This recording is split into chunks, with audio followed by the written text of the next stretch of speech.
takedowns. Now we're going to look at what's called a bottle opener takedown. This one's quite a fast and simple takedown to do, and is very versatile, and it can be done in a few places, which I'll show you. So basically I'll just do one here with Liam, a little bit here. Now I'll just do one a little bit just a bit dry here. Basically what's happening is I'm coming in here and then I'm going to hit and move on. So this can be utilized in a couple of different spaces. I could do this as a preemptive situation. I preemptively enter and then I do the takedown for my action. So I could be here something like this, and then I basically just enter in like so, and then from here it is a push-pull down, and then I can move. I can use this as my preemptive enter and takedown. I can also use this as part of a strike, so perhaps he's done a circular strike here, and then I've done a hit, and then as I've started to come in here, I start to come in again with this bottle-opener takedown. It is quite a fast and simple takedown to execute.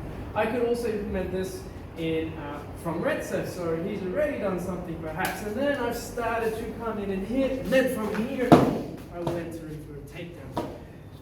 Takedowns are fantastic if you've got the right positioning in the moment to do it, because now I'm actually hitting him with the earth, and then he is off his feet on the ground and I'm standing. So it's a good way to neutralize an opponent, either permanently or even just temporarily, because he's been taken down. And I've got other things like a straight punch even here.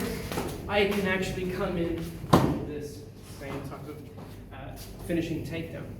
So how am I doing this here? Now, first of all, I need forward movement, and I need to be fast. So what happens is here as I'm entering, I need to burst in. Now, this can come from a skip step or a cross step, it doesn't really matter. But I'm going to burst in off the line here. Now, as I'm coming in here, this arm is going to be basically a clothesline strike or a forearm almost. Now, I'm being very nice on Liam.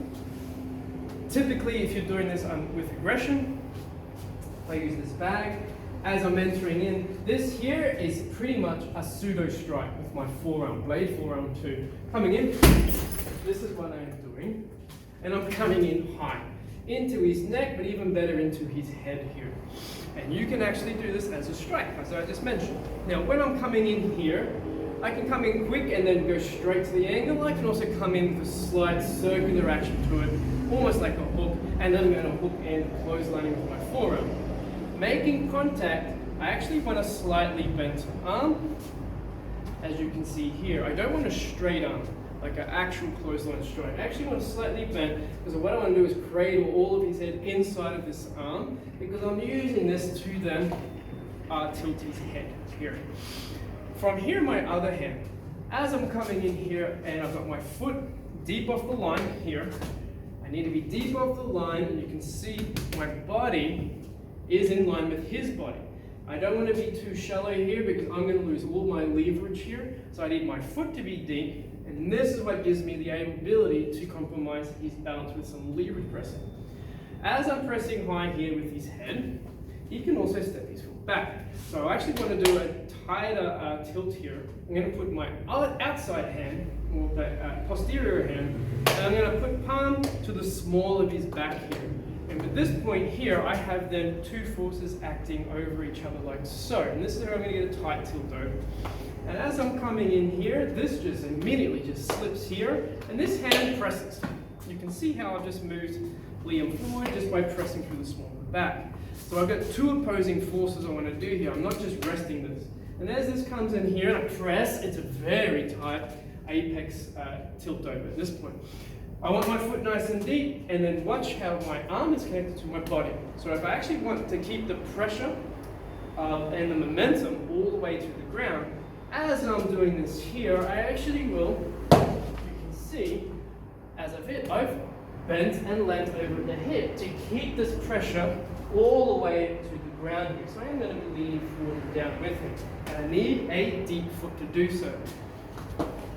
Because if I don't, and I'm a bit too shallow, I don't get to press all of the way because my foot is too shallow. So I need to make sure I'm deep. I get in here, and then I can continue to press onto the ground. I can hit very quickly with the hand. I wouldn't stay here because he could just block, get his feet in, and start to wrap me up here. So I go to the down, maybe a quick stroke of hands, but then move away from his head, unless I wanted to go down to the ground for some reason. And another thing I can add, if I so need it, is when I'm coming in here, and I've got this hand here, and I've got height here, I can also add an inside leg sweep here, if I need it.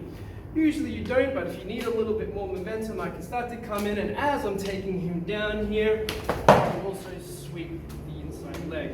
Just to add, it's just an add-on that you could add. As I'm entering in here, I've got to make sure my foot is deep, but also a little bit of space so I can get this leg through.